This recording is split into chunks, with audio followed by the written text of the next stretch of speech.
One T V سب پہ نظر اندر کی خبر۔ آپ کو عام خبر سے آگاہ کریں کہ نیو یارک میں اقوام متحدہ کا 78واں اجلاس جاری ہے۔ وزیر اعظم پاکستان انوار اللہ کاکڑ بھی اجلاس سے خطاب کریں گے۔ اجلاس کی مزید کیا صورتحال ہے، جانتے ہیں نیو یارک میں موجود اے ون ٹی وی کے سینئر اینکر پرسن ثاقب سلیم قریشی سے۔ جی ثاقب، آگاہ کیجیے گا اجلاس کے حوالے سے کیا تفصیلات ہیں آپ کے پاس؟ جس میں موجود ہوں نیو یارک میں، جہاں یونائٹڈ نیشنز کا 78واں اجلاس شروع ہو چکا ہے اور اقوام متحدہ کی جنرل اسمبلی میں مختلف ممبران نے جو عالمی لیڈر ہیں ان کا خطابات اس کا سلسلہ جاری ہے۔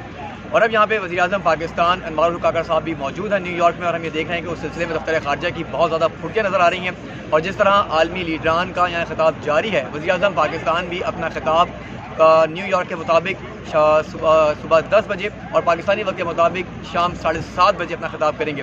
وزیر اعظم کے خطاب جو کہ 90 نمبر پر رکھا گیا ہے، اس میں وہ کشمیر سے متعلق اہم ایشو پر بھی بات کریں گے، اور اس کے علاوہ فوج پاکستان کی بڑھتی ہوئی قربانیوں کے حوالے سے اقوام متحدہ کو یقینی طور پر آگاہ کریں گے، بتائیں گے پاکستان میں کس طرح کی جو ہے وہ معاشی حالات اور یقینی طور پر جو قدرتی آفات ہیں اس کی وجہ سے اس ملک کو تباہی سے دوچار کیا گیا ہے۔ ایک طرف مہنگائی کا طوفان ہے، دوسری جانب جو قدرتی آفات ہے جس کے لیے یہ اہم اقوام متحدہ کا اجلاس منعقد کیا گیا ہے، یہ 78واں اجلاس انتہائی اہمیت کا حامل ہے۔